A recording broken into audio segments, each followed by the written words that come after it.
Hello everyone. Today we shall see the poem All the World's a Stage, written by William Shakespeare. Do you know William Shakespeare is the greatest playwright and he has written most of the plays, that is Hamlet, Julius Caesar, Merchant of Venice, As You Like It. Lots of plays he has written, and he was the England's famous national poet. See, William Shakespeare was an English poet, playwright, actor, widely regarded as the greatest writer in English language and the world's prominent dramatist. This poem is taken from the play As You Like It.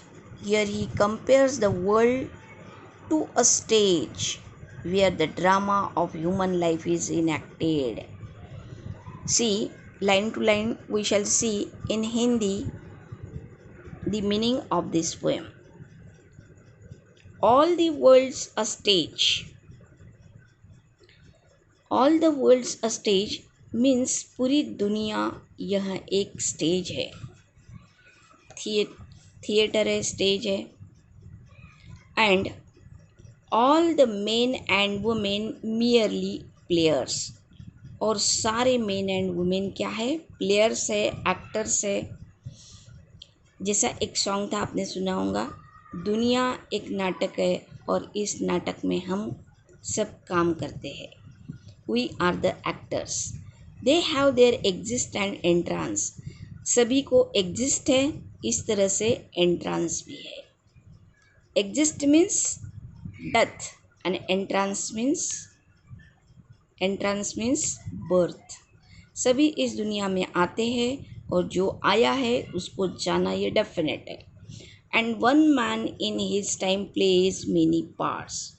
और मनुष्य अपने life span में बहुत सारे parts play करता है, role play करता है. His act being 7 ages. At first the infant. बहुत सारी एजेस में से वह जाता है, उसमें ये 7 एजेस में से वह जाता है. पहली उसकी एज होती है इन्फेंट की. इन्फेंट यानी एकदम न्यूली बॉर्न बेबी. वह क्या करती है? म्यूलिंग करती है एंड पकिंग करती है.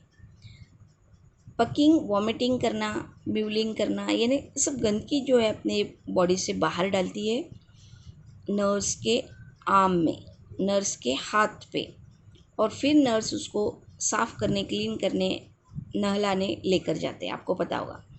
Then the whining school boy with his सैचेल.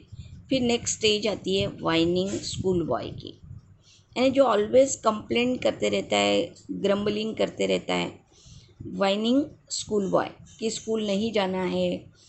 With his सैचेल, वह स्कूल का बैग लिए हुए है, but he don't want to go in the school.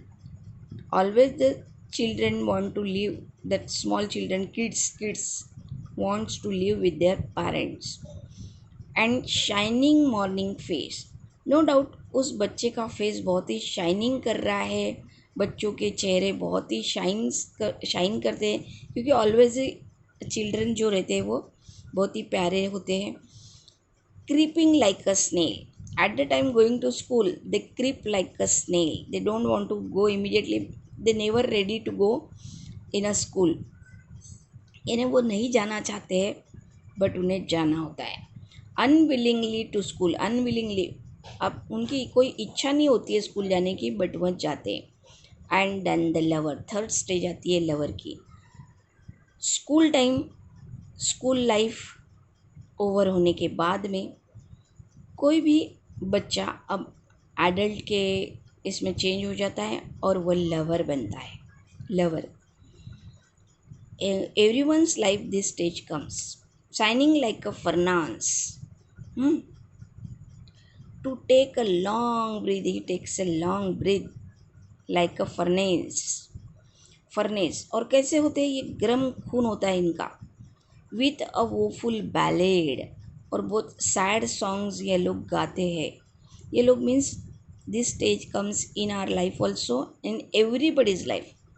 वो फुल बैलेड या गाते हैं, सैड सॉन्ग्स गाते हैं, and made his mistress and made to his mistress. वो फुल सैड सॉन्ग्स गाते हैं, किस लिए? किसी को वो अपनी मिस्ट्रेस बनाना चाहते हैं, mistress eyebrows. Then a soldier, next stage आती है सोल्जर की। अब हियर सोल्जर यानी क्या? Actually one person, that not actually a soldier, one who is fighting on the border, but soldier here soldier means one who protect the family, wife, children, parents, full of strange oath and bearded like a pard, full of strange, बहुत strange इनमें होता है। वह oath लेते हैं, कसम लेते हैं, and bearded like a pard, और अपनी बियर्ड बड़ी करते हैं पार्ड की तरह। Here pard means leopard. देखो पोयम में किस तरह से वर्ड का इस्तेमाल होता है। Pard here means leopard, leopard की तरह वो अपनी दाढ़ी रखते हैं, स्ट्रेंज ओथ लेते हैं कि नहीं अब उन्हें ये कुछ करना है।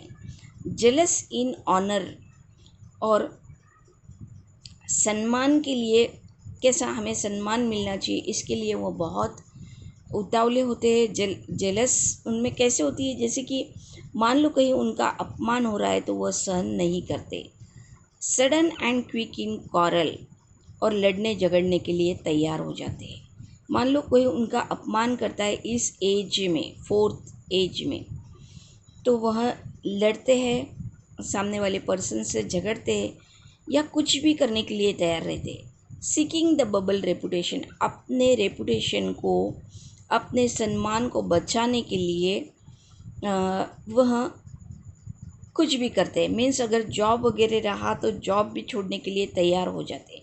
मान लो कहीं उनका अपमान हो रहा है, कहीं कुछ हो रहा है, तो अपने कीर्ति को, अपने मान को बचाने के लिए वह कुछ भी करते, इवन वह जॉब भी छोड़ने के लिए तैयार हो जाते।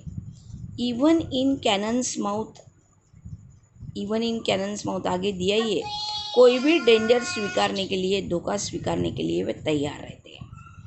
एंड देन द जस्टिस, फिर नेक्स्ट स्टेज आती है जस्टिस की, 5th स्टेज। जस्टिस मीन्स वो खुद का जस्टिस करते हैं। And then the justice in fair round belly with good capon lined, फिर उनका पेट बड़ा हो जाता है। With eyes serious and beard of formal cut, आंखें सीरियस हो जाती है, फॉर्मल कट में बियर्ड रखते हैं। आपने देखा होगा कि 50 वगैरह के एज में पर्सन कैसा केयरलेस हो जाता है। He never take care of himself और herself. They become serious, saver, and they devote their whole life after their children, after their household work and everything. And beard में भी वो formal cut रखते हैं। ऐसा नहीं कि ये इसी तरह से अपना कटिंग होना चाहिए, इसी तरह से अपनी दाढ़ी होनी चाहिए, never. Full of wise saws and modern instances, उनके जो एक्सपीरियंसेस रहते हैं, उनका जो ये रहता है, वो उनका सेइंग जो रहता है, वाइज सेइंग, उनका जो सेइंग है एंड मॉडर्न एक्सपीरियंसेस है, उसी पर वह रहते हैं। And so he plays his part, और इस तरह से वो अपना रोल प्ले करते हैं। द 6th एज शिफ्ट्स, फिर 6 नंबर की उनकी स्टेज आती है। Into the lean and स्लीपर्ड Pantaloon, फिर 6th एज में वह अपने वियरिंग स्टाइल को, अपने पहनने ओढ़ने के और इस स्टाइल की तरफ ध्यान नहीं देते। कैसा भी ढीला ढाला पतलून यानी पैजामा पहनना, पैंट पहनना, स्लीपर्ड पहनना। जैसे कुछ यंग एज में क्या होता है कि नहीं नहीं स्लीपर हम पहन लेंगे तो कोई हमें नाम रखेगा, हम अगर कपड़े ठीक से नहीं पहनेंगे, फिटिंग्स के नहीं रहे तो सामने वाला हमें क्या कहेगा। अब इस सिक्स्थ एज में इस बातों पे ध्यान नहीं दिया जाता। With spectacles on the nose and pouch on side, नाक पे स्पेक्टेकल्स रहता है, चश्मा रहता है, और पाउच रहता है ऑलवेज साइड में। हिज यूथफुल होस well saved. See here, youthful hose means close fitting covering for legs. Youthful होस रहते हैं उनके, क्लोज फिटिंग जो कवरिंग्स रहते हैं लेग्स को, वही पहने हुए रहते हैं। Well saved, a world too wide, उसी को वो सेव करते हैं, उसी को बचाते हैं पहनते हैं।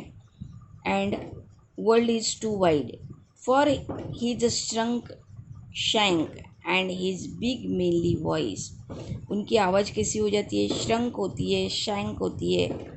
देखो, shank legs, knee to ankle, और उनके जो नी और एंकल रहते हैं ये कैसे हो जाते, श्रंक करते रहते हैं। And is big manly voice, और उनका आवाज़ जो है, यानी घुटनों में दर्द होना, एंकल में दर्द होना, लड़खड़ाना, ये सारी बातें फिर धीरे धीरे आने लगती है। Then turning again towards the childish treble pipes, फिर वह यह एज किधर चेंज होने लगती है, चाइल्डिश ट्रेबल, फिर से चाइल्डिश की तरह, जैसे छोटे बच्चे को खिलाना पड़ता है ना, उनको चलाना पड़ता है, उनका हाथ पकड़ के संभालना होता है। फिर से यह स्टेज आती है, वही स्टेज जो एकदम ओल्ड पर्सन्स के साथ होता है। उन्हें संभालना पड़ता है, उन्हें चलाना पड़ता है, उन्हें खिलाना पड़ता है। Treble pipes and whistles his sound, उनका आवाज़ बदलने लगता है। Last scenes of all that and his strange eventful history, और लास्ट का जो सीन है, सेवंथ स्टेज, उनकी स्ट्रेंज इवेंटफुल हिस्ट्री, जो उन्होंने अपना लाइफ गुजारा है, उसका एंड होने में आता है। वह उनका इतिहास जो है, in second childness and mere oblivion, उनका दूसरा यह जो बचपन है, सेकंड चाइल्डिशनेस, इस स्टेज में आता है।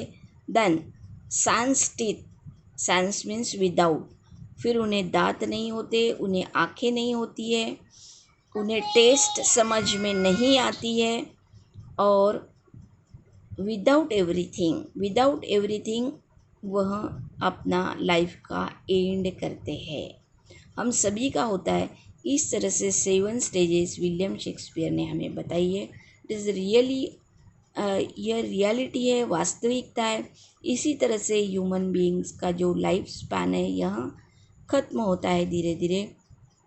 बहुत बढ़िया यह कविता शेक्सपियर ने 7 स्टेजेस में इसको डिवाइड किया है, and it is fact. Okay, I hope you understood this. Okay, thank you.